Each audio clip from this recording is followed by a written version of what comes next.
இந்த புளிச்சக்கீரையும் இந்த சிக்கனையும் வச்சு ஆந்திரா முறையில் கிரேவி செய்ய போகிறோம். வாங்க எப்படின்னு பார்க்கலாம். அப்படியே மறக்காமல் ஒரு லைக் போட்டுருங்கப்பா. எண்ணெய் ஊற்றிக்கலாம்.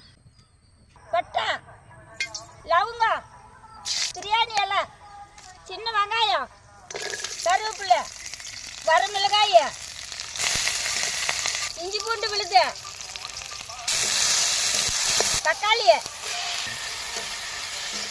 மஞ்சத்தூள், மிளகாய் தூள், மல்லித்தூள், புளிச்சக்கீரை,